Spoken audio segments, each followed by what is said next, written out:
Hi friends, இப்போ நம்ம Pandya stores பார்க்க போகிறோம். பாண்டிய ஸ்டோர்ஸில் ஏன் இந்த அளவுக்கு குடும்பப்படுத்துறீங்க அப்படிங்கிற மாதிரி தாங்க இருக்குது. என்னாச்சு பார்க்குறீங்களா? நம்ம ராஜியை வந்துட்டு குழலி எப்போ பாரு குறை சொல்லிக்கிட்டே இருக்குது. இந்த பொண்ணு நாக்கில் தேல் மட்டும் இல்லைங்க, தேல் கொடுக்கு நிறையா இருக்க மாட்டுக்கு, அதனால் கொத்திக்கிட்டே இருந்தது. சரின்னு இதெல்லாம் ஒரு பக்கம் இருந்தாலும் அவங்களுக்கு வந்துட்டு ஆட தெரியல. அதனால என்ன சொல்கிறாங்கன்னா, நான் வந்துட்டு குடும்ப பெண்ணு மாதிரி ஆடினேன், அவங்க வந்துட்டு குத்தாட்ட போட்டாலாம் ஆட்டக்காரி அப்படிங்குது.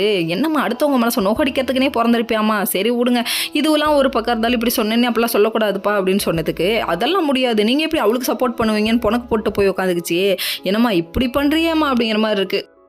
நடக்க தெரியாத தெருக்கோணல்னு சொல்லுவாங்கண்ணே, அந்த கதை தாங்க இங்கே. இந்த பொண்ணுக்கு ஆட தெரிலங்கிறதுக்காக அப்படி போய் பொணக்கு போட்டு உட்கார பாண்டியன் சமாதானப்படுத்துறேன்னு வந்து ஜிலேபி கொடுக்க, அதையும் வாங்கி முக்குன்னு தின்னுபிட்டு இவ்வளோதான் இருந்துச்சோ அப்படின்னு கேட்குது. ஏன் பத்தலையா அப்படிங்கிற மாதிரி இருந்தது.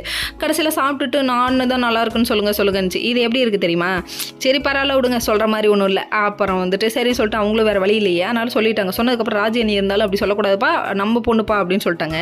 சின்ன பொண்ணுப்பா, அந்த பொண்ணு பார்க்க சின்ன பொண்ணு மாதிரி இல்லை, இந்த பொண்ணு தான் சின்ன பொண்ணாக இருக்குது, மாடு மாதிரி வளர்ந்துருக்கே, ஏன் இப்படி அடம் பிடிக்கிற அப்படின்னு சொல்லிட்டு தலையில் 4 தட்டுறதை விட்டுட்டு ஜிலேபி கொடுத்து கரெக்ட் பண்ணுறாங்களாமா. சரி இதெல்லாம் ஒரு பக்கம் இருந்தாலும் இதெல்லாம் வேடிக்கை பார்த்துட்டு இருக்காரு. வேடிக்கை பார்த்துட்டு கடைசியில் மாப்பிள்ளைகளா அப்படின்னு சொல்லிட்டு அவங்க போய் தம்பி, அதாவது நம்ம குழலியோட தம்பிக்கிட்ட போய் சொல்கிறாங்க, உங்கள் அக்காவை எப்படி தான் வச்சு சமாளிச்சிங்களோ தெரியல, ஒரு வழியாக என்கிட்ட தள்ளி விட்டீங்க, இதுக்கப்புறம் நான் தான் வச்சு சமாளிக்கணும் வாழ்க்கை போகிறான்னு சொல்லிட்டு புலம்புறாங்க. நீங்களாம் கொடுத்து வச்சவங்கடா அப்படின்னு சொல்லிட்டாங்க, நல்ல பொண்டாட்டி கிடச்சிருக்குப்பான்னு சொல்லிட்டாங்க.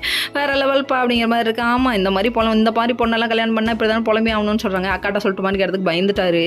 வேறு லெவல்ப்பா அப்படிங்கிற மாதிரி ஆயிடுச்சு. அதுக்கப்புறம் வந்துட்டு மீனா தங்கமயில் வந்து ஏசி ரூமில் தான் தூங்கணுமா, தங்கமயில் அம்மா சொல்கிறாங்க. இதெல்லாம் ஓவர் பில்டப் இல்லை. ஓகே.